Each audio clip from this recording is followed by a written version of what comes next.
प्यारे दोस्तों, आज की कहानी सुधा नाम की एक लड़की की है। सुधा एक बहुत ही आलसी लड़की थी।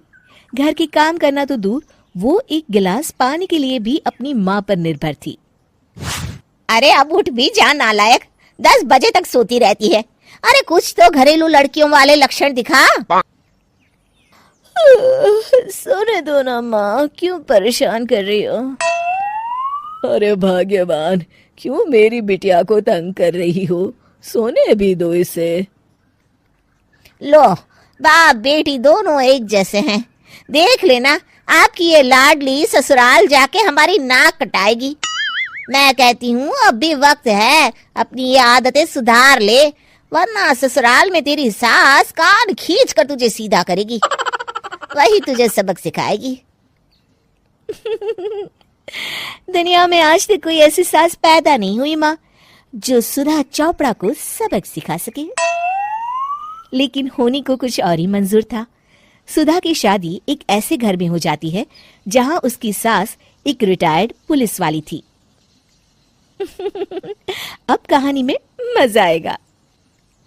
हाँ माँ, यहाँ सब बहुत अच्छा है। मेरे ससुराल के लोग भी ना बहुत मिलनसार हैं। ठीक है माँ, मुझे नींद आ रही है, फोन रखती हूँ माँ। ठीक सुबह 5 बजे। अरे जल्दी उठो भाग्यवान, वरना कयामत आ जाएगी। हैं? अरे क्या हुआ? कौन सी कयामत आ जाएगी? अरे मेरी माँ आ जाएगी। तुम नहीं जानती, इस घर में सिर्फ मेरी माँ का हुक्म चलता है। सबको सुबह 5 बजे बिस्तर छोड़कर हॉल में पहुंचना ही पड़ता है। अरे अब इंसान क्या अपनी नींद भी पूरी नहीं करेगा? यहाँ मजाक चल रहा है क्या? तभी वहां सुधा की सास आ जाती है। अटेंशन! मजाक तो तू समझ रही है बाबू, ये मेरा घर है और यहाँ हर किसी को डिसिप्लिन में रहना होगा। अटेंशन! अरे माँ जी, लेकिन इतनी सुबह कौन उठता है? कौन होता है मतलब? हम सभी उठते हैं, रोज उठते हैं, और अब से तुझे भी उठना पड़ेगा। आखिर मैं पुलिस वाली जो ठहरी। अटेंशन! अरे माँ जी, लेकिन अब तो आप रिटायर हो गई हो ना। तो क्या हुआ? शेर कितना भी बूढ़ा हो जाए, शिकार करना नहीं छोड़ता। उसी तरह हम पुलिस वाले रिटायर होने के बाद भी अपने अनुशासन में ही जीवन जीते हैं। चलो अब बेकार की बहस बंद करो और उठकर हॉल में चलो। अभी आधा घंटा तुम सबकी परेड चलेगी। अटेंशन! अरे मैं कोई परेड नहीं करने वाली। सुधा की सास अपनी बहू का ये बर्ताव देख झल्ला उठती है। गौर से देख, तू कहां और किसके सामने खड़ी है? यहां बात सिर्फ एक बार समझाई जाती है, बस। अटेंशन! इतना कहकर सुधा की सास चली जाती है। अपनी सास का ये रूप देखकर सुधा घबरा जाती है और जल्दी से उठकर बाहर चली जाती है। उस दिन से सुधा की जिंदगी बदल जाती है। हाय, थक गई मैं तो। ये घर है या जेल? कितना काम करना पड़ता है।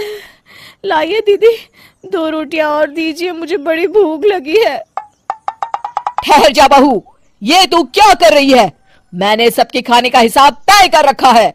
तुम 4 रोटी से ज्यादा नहीं खा सकती और ये मिर्च मसाला भी नहीं चलेगा। मेरी बहुएं एकदम फिट होनी चाहिए। अटेंशन! क्यों माँ जी, आप हमें दंगल में लड़ने के लिए तैयार कर रही हैं क्या? क्या कर रही हो सुधा? माँ जी को मजाक बिल्कुल पसंद नहीं है। चुप करके खाना खा लो, इसी में भलाई है। इस तरह धीरे धीरे सुधा अपने सास के रंग में पूरी तरह रंग जाती है, लेकिन इसका उल्टा ही असर पड़ता है। सुधा अपनी सास से भी ज्यादा अनुशासन की पक्की हो जाती है। सुधा की सास तो सबको 5 बजे उठाती थी, लेकिन सुधा सबको 4 बजे ही उठा देती थी। दूसरी तरफ सुधा की सास की उम्र भी हो चलती है। माँ जी, आजकल आप सुबह उठने में बहुत आनाकानी करती हैं। मुझे ये सब बिल्कुल पसंद नहीं है। अरे बहू, मैं तेरे हाथ जोड़ती हूँ, भगवान के लिए अब मुझे छोड़ दे। इतने सवेरे उठना और कसरत करना अब मेरे बस की बात नहीं है। माँ जी, आप मैदान छोड़ के भाग रही हैं। आप तो पुलिस वाली हैं। अटेंशन! अरे अब कहाँ की पुलिस वाली, अब तो मैं रिटायर हो चुकी हूँ। बस बहुत हो गया। अब तुम सब जैसे चाहे वैसे जिंदगी जियो और मुझे भी जीने दो। अपनी सास को गिड़गिड़ाते देख सुधा मन ही मन मुस्कुराती है। इस तरह उस दिन के बाद से सुधा के ससुराल वाले एक सामान्य जीवन जीने लगते हैं।